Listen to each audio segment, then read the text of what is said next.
할렐루야. 판교 신우의 목요 예배 참석하신 우리 판교 예배자 여러분 축복하고 환영합니다. 한 주간 또 하시고 안전하셨죠? 또 어제가 휴일이었는데 모처럼 또 좋은 휴식의 날 보내셨을 줄 믿습니다. 요즘 또 한참 백신 접종이 연령대로 계속 진행되고 있는데 모쪼록 우리가 정말 온 국민이 안전하게 백신 접종을 다 끝내서 빨리 이 집단 방역이 형성되고 저희가 이렇게 영상이 아니라 실제 얼굴과 얼굴을 보며 교제하고 또 예배하는 날이 속히 오게 되기를 우리 마음과 함께 기도해 주시기를 부탁드립니다. 우리 함께 찬양하시고 말씀 나누시겠습니다. 내 아버지 그 품 안에서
하나님, 오늘도 참 쉽지 않은 상황 가운데 저희가 마음을 정하고 시간을 구별해서 예배하게 하심을 감사합니다.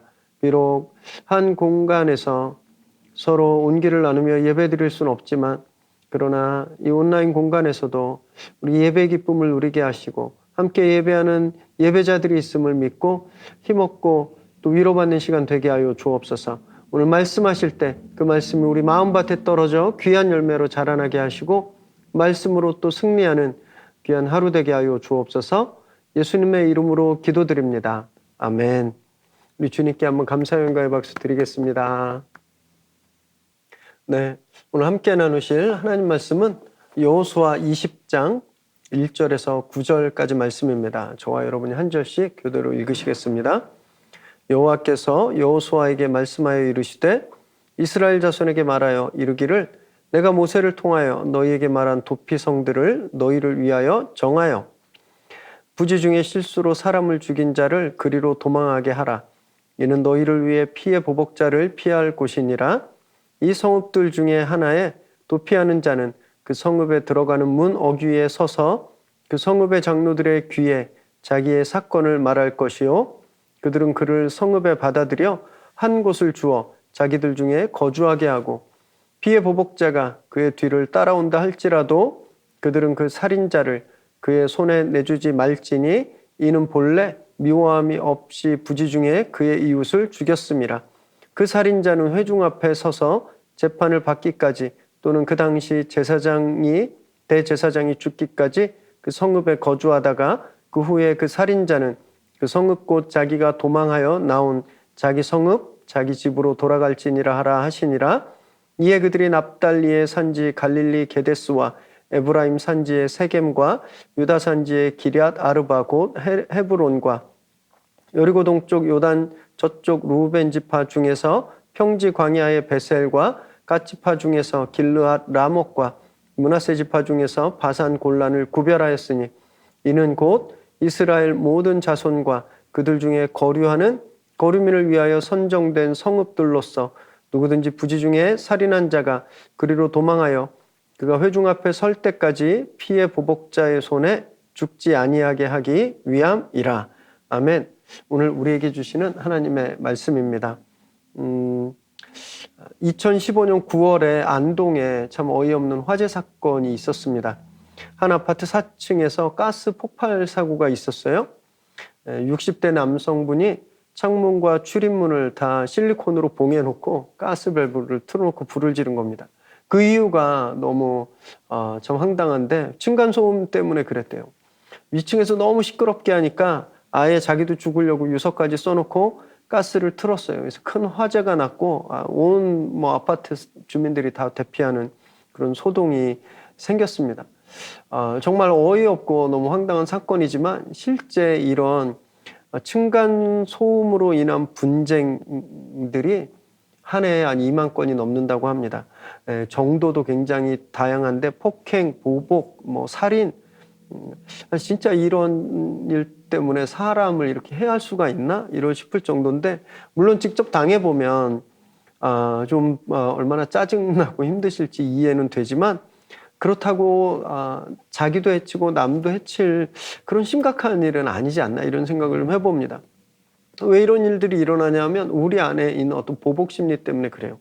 우리는 어떤 해코지를 당하면 그만큼 꼭 그거보다 더 갚아주려고 하는 그런 보복 심리가 우리 안에 있습니다. 근데 이게 채워지지 않는 거죠. 밑빠진 독에 물 붓기 같은 겁니다.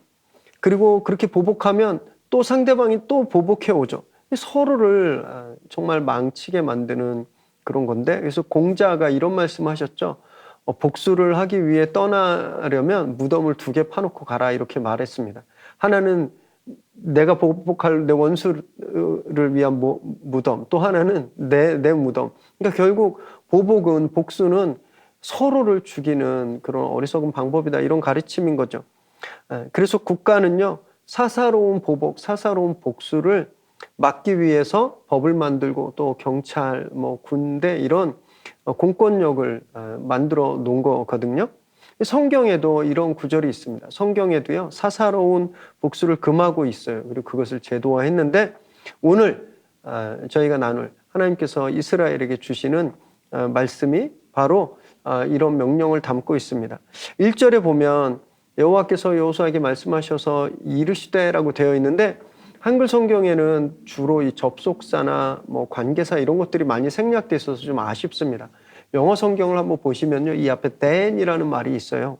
그러니까 뭐뭐 하자마자라는 뜻이거든요. 그러니까 이 전에 무슨 일이 있었냐면 땅 분배가 완료됐잖아요. 땅 분배를 마치자마자 하나님께서 말씀을 하신 겁니다. 땅 분배가 끝났으면 다 끝나는 거 아닌가? 그러지 않다라는 말씀이에요.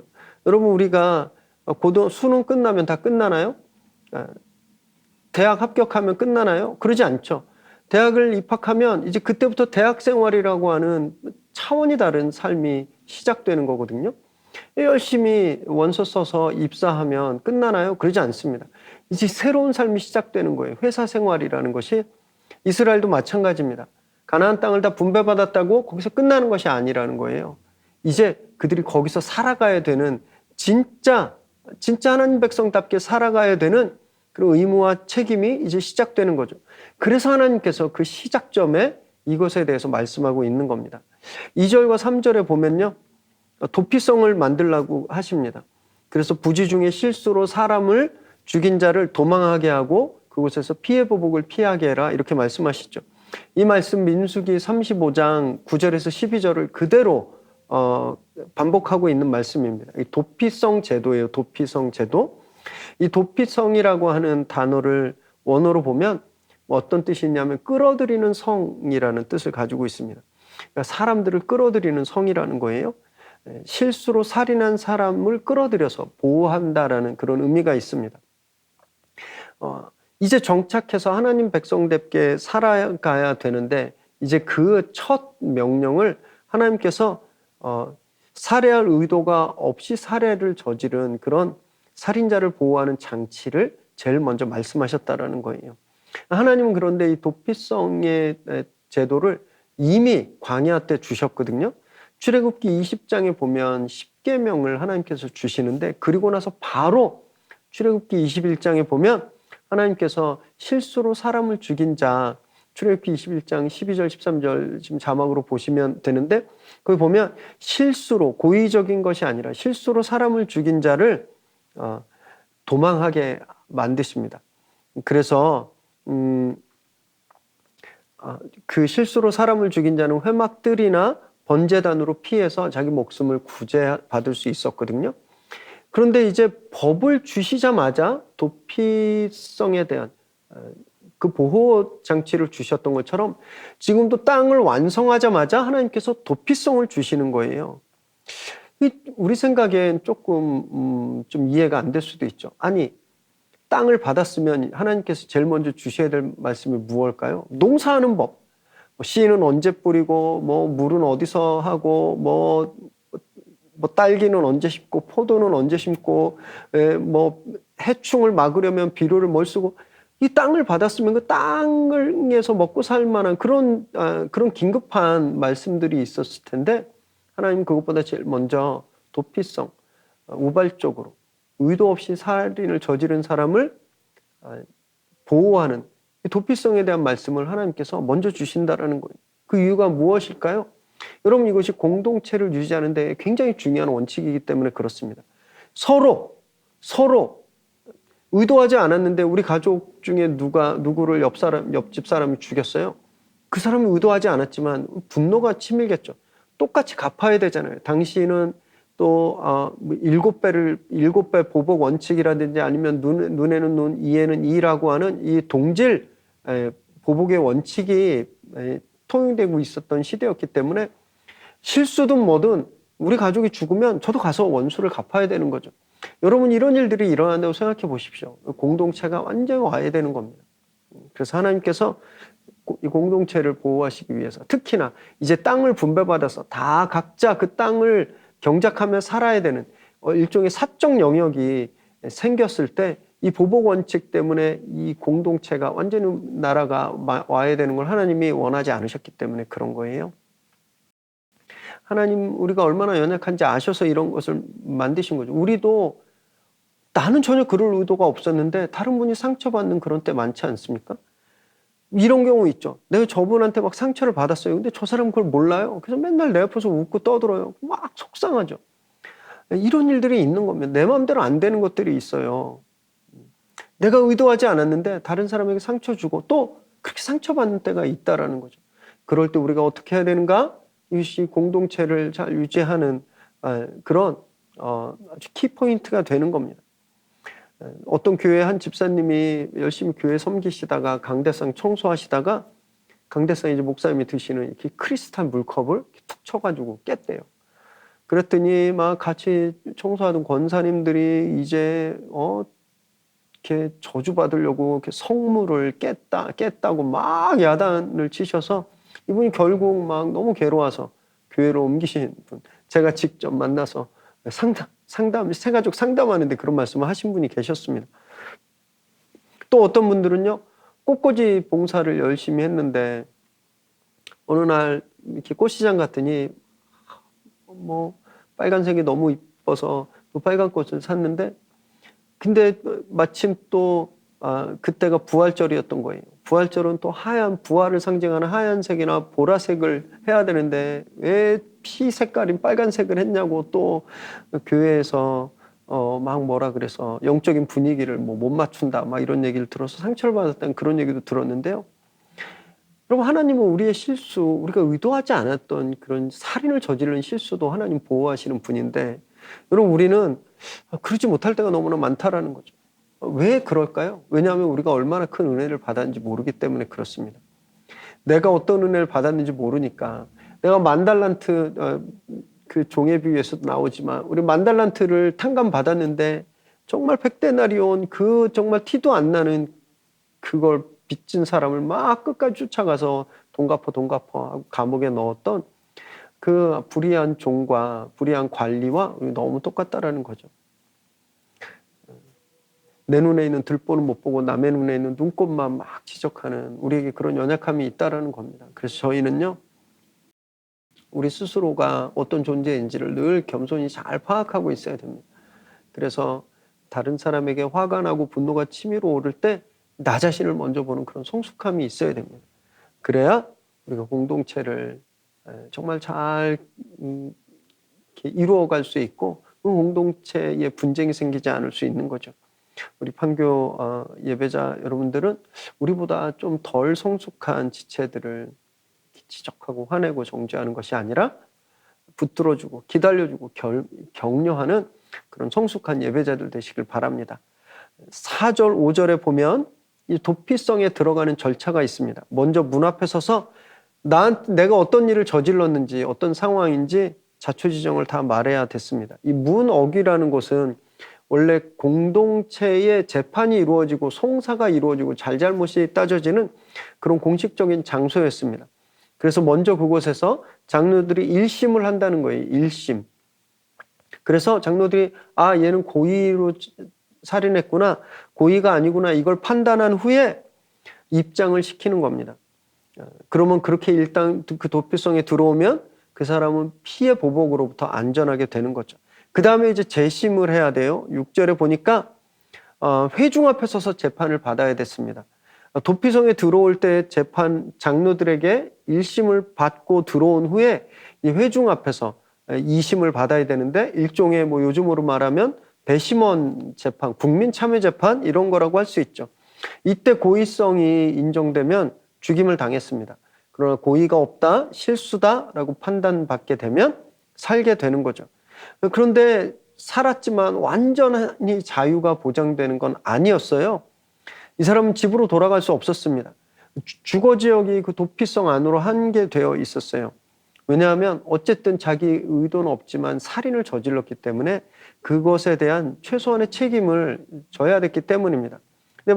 그런데 이렇게 자유가 제한되었던 사람이 완전한 자유를 얻을 때가 있습니다. 그것은 그 당시 대제사장이 죽었을 때, 대제사장이 죽으면 자유를 얻게 돼요. 완전히 죄가 사면됩니다. 그래서 자기가 있는 곳으로 돌아갈 수 있었어요. 대제사장의 죽음이 그에게 자유를 주었죠. 죄가 사해지기 위해선 피가 필요하다라고 하는 이 속죄의 대원칙이 여기에서 잘 나타납니다. 그래서요, 이 도피성엔 예수 그리스도의 구원 사역을 예표하는 아주 중요한 영적 상징들이 있는 거예요. 히브리서 3장 1절에 보면요, 우리가 믿는 도리의 사도시며 대제사장이신 예수를 깊이 생각하라. 예수님을 대제사장이라고 말씀하고 있는데, 왜냐하면 이 대제사장이신 주님이 십자가에 달려서 죽으심으로 우리가 자유를 얻게 되었죠. 도피성에서 갇혀 살던 사람이 대제사장이 죽음으로 자유를 얻게 된 것처럼 우리도 대제사장의 죽음으로 자유를 얻게 된 겁니다. 그래서 너무 재미있는 건 이 총 6개의 도피성 이름에 그 이름에는 예수 그리스도의 사역을 상징하는 그런 영적인 메시지들이 다 숨어 있습니다. 7절에서 8절까지가 이 도피성들의 위치와 이름이 다 나오고 있는데요. 총 6개 도피성이 세워집니다. 요단 동쪽에 3곳, 요단 서쪽에 3곳인데 원래는 광야에서 이들이 회막으로 번제단 앞으로 피해야 했는데 이제 가나안에서 막 사방에 퍼져서 살아야 됐잖아요. 그러니까 이들이 그 회막 앞으로 오기가 너무 어려워진 겁니다. 그래서 하나님께서 현실적으로 곳곳에 공통적으로 6곳의 이 도피성을 세워서 누구나 다 그쪽으로 쉽게 피할 수 있게 만드셨는데 지도를 한번 보세요. 여기 동쪽에 3곳이 있고 서쪽에 3곳이 있습니다. 일단 이 동쪽에 3곳은요. 이미 모압 평지 요단의 동쪽엔 루벤, 갓 그리고 므낫세의 절반 지파 이렇게 2와 2분의 1 지파가 땅을 얻고 있잖아요. 그런데 거기 3곳이 세워졌어요. 이와 반대로 서쪽에는 9개 반 지파가 있는데 지파 수가 훨씬 더 많았는데도 세 곳입니다. 누가 더 많은 땅을 갖고 있는가, 누가 더 힘센가가 아니라 어느 곳이나 이스라엘이 살고 있는 가나안 어느 곳에서나 빨리 편리하게 갈 수 있도록 가장 교통 입지 조건이 좋은 곳에 6곳 하나님이 세우신 거예요. 그래서 유대인들의 전통에 따르면요, 이 도피성으로 가는 길은 항상 잘 닦여 있었다고 합니다. 그리고 갈림길에서는 항상 도피성 가는 길 이렇게 표지가 있었다고 해요. 그래서 누구나 쉽게 도피성으로 갈 수 있게 했다고 합니다. 또 이 도피성, 6개 도피성이 가지고 있는 그 이름이 가지고 있는 영적 의미를 잠깐 표로 준비해 왔는데 표를 한번 보세요. 먼저 요단 서쪽에 맨 위쪽에 게데스가 있는데 성소란 뜻입니다. 이건 성전이신 예수 그리스도를 뜻한다는 거예요. 그리고 세겜이 있죠. 그 아래 세겜이란 뜻은 어깨란 뜻인데 어깨에 정사를 메신 예수 그리스도를 상징합니다. 그리고 기럇 야르바, 이게 헤브론인데 여기는 친교 동맹이라는 의미가 있습니다. 중보자 되시는 예수님을 뜻하죠. 그리고 건너편에 요단 동쪽을 보세요. 베셀입니다. 베셀. 거긴 요새라는 뜻을 갖고 있는데 우리의 피난처 되신 예수 그리스도를 상징하죠. 그리고 라못은 높은 곳입니다. 우리를 높이시는, 우리를 하나님 앞으로 영광스럽게 높이시는 예수님을 나타내고 있죠. 골라는 기쁨이라는 뜻입니다. 예수님이 우리 기쁨 되시잖아요. 그래서 이 총 6개의 도피성은 예수 그리스도를 상징하는 거예요. 죽을 수밖에 없는 우리를 다시 살리시는 예수 그리스도. 또 우리가 여기서 또 한번 살펴봐야 될 단어가 있는데 8절에 나오는 구별했다라는 단어입니다. 이것이 구별했다. 히브리어로 구별하다라는 말이 카다쉬라는 말입니다. 그리고 이 단어는요, 거룩하게 하다, 성결하게 하다라는 뜻을 가지고 있어요. 더러운 것을 잘라서 깨끗하게 하는 그런 의미가 있는데 하나님께서 이곳을 거룩하게 하셨다라고 말하고 있는 겁니다. 거룩한 장소예요. 그리고 21장에 저희가 보게 되겠지만 이 도피성들이 모두 다 레위인들에게 주어집니다. 왜냐하면 레위인들이 이렇게 구별된 자들이었기 때문에 그래요. 여기서 또 하나님의 은혜를 발견하게 됐는데 원래요, 사람은 거룩한 곳에 가면 죽게 되어 있습니다. 출애굽기 28장 43절에 보면 제사장들에게 규례를 주실 때 제사장들이 하나님 앞에 들어와서 거룩한 곳에 들어와서 죽을까 봐 그렇게 죽지 않게 하시려고 거룩한 옷을 입게 하셨습니다. 왜냐하면 우린 죄인은 거룩한 곳에 가면 죽는 거예요. 그런데 이 도피성을 하나님이 거룩한 곳으로 만드셨거든요. 그런데 이제는 그 거룩한 곳에 들어가도 죽지 않고 살게 된다는 것이죠. 이 하나님의 은혜인 겁니다. 하나님. 보통 우리는 구약의 하나님을 이렇게 저주의 하나님, 너무 스트릭트하고 사랑이 없고 죄지면 바로 죽이는 그런 하나님으로 생각하시는데 그렇지 않습니다. 하나님은 당신의 공의를 사랑으로 이렇게 이루시는 분이에요. 그래서 하나님의 공의와 하나님의 사랑은 불가분입니다. 나뉘어질 수가 없는 거예요. 그런 하나님의 사랑 여기 가득 나타나 있는 거죠. 이 9절에 보니까 이 도피성에는요 누구나 다 들어갈 수 있습니다. 거류민이나 또 이스라엘 자손이나 누구나 다 들어갈 수 있는 거예요.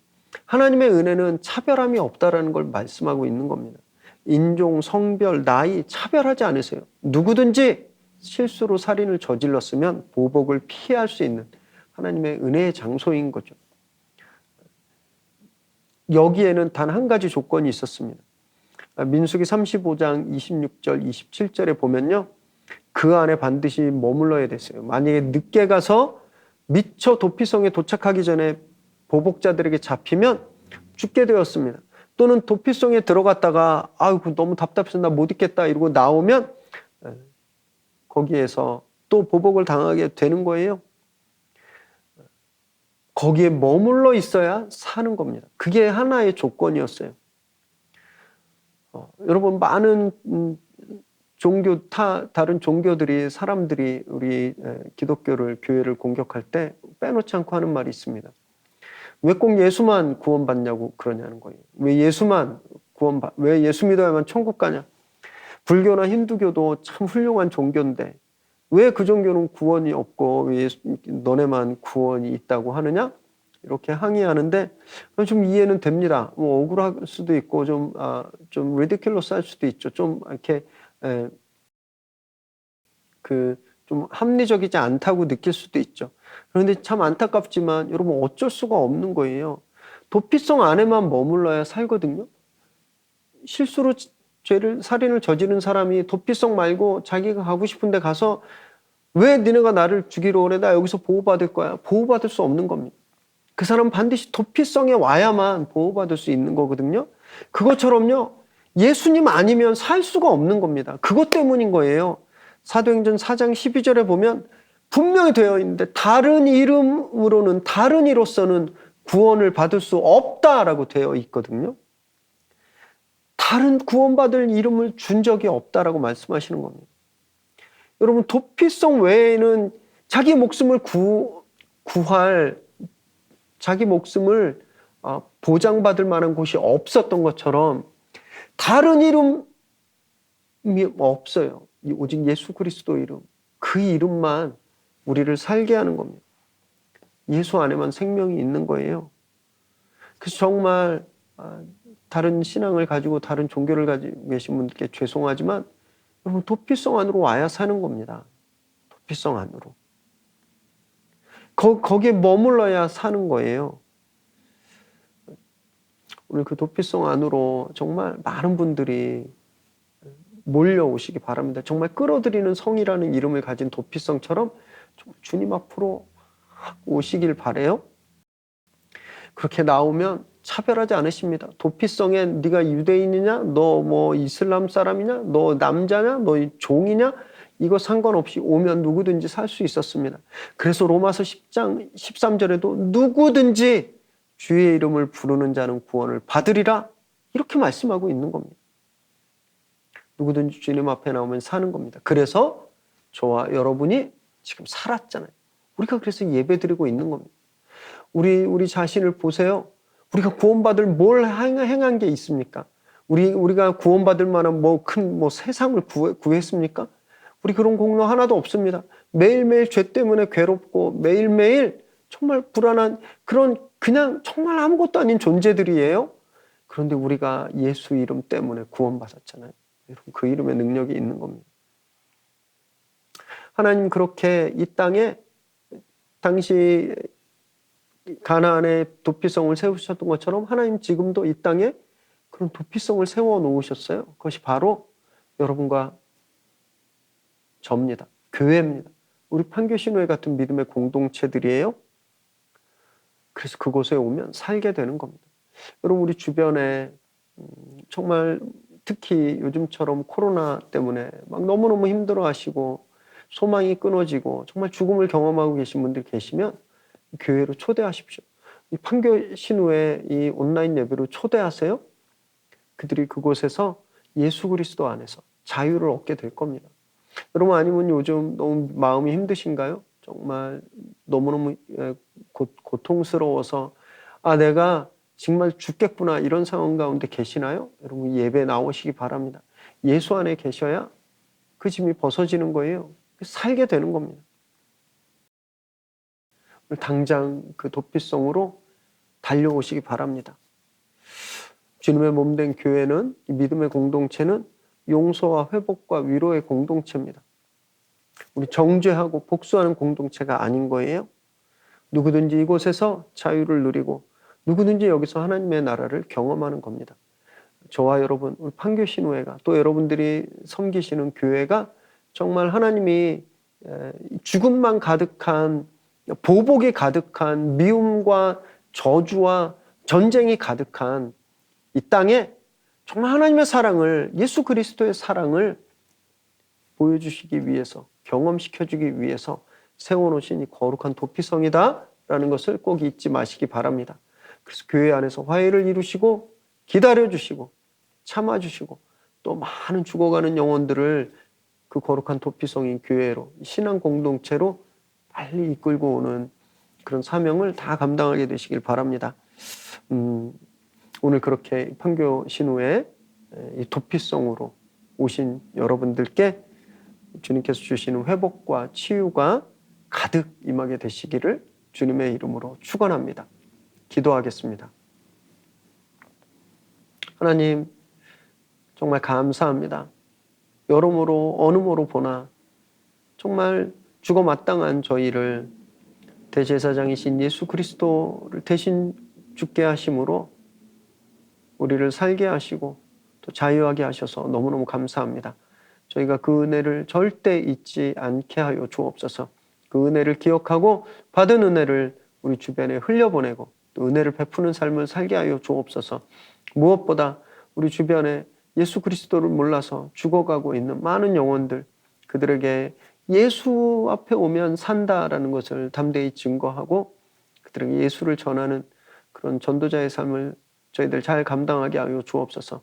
또한 우리도 정말 죽음과 같은 고통이 찾아올 때 예수 앞에 나와 자유함을 얻는 그런 은혜를 날마다 또 경험하게 하여 주옵소서. 그래서 우리 판교 신우회 이 믿음의 공동체가 하나님께서 판교에 세우신 거룩한 도피성으로 많은 지친 영혼들에게 예수 그리스도의 그 위로와 치유하심과 살리심을 경험시키게 하는 그런 복된 곳 되게 하여 주옵소서.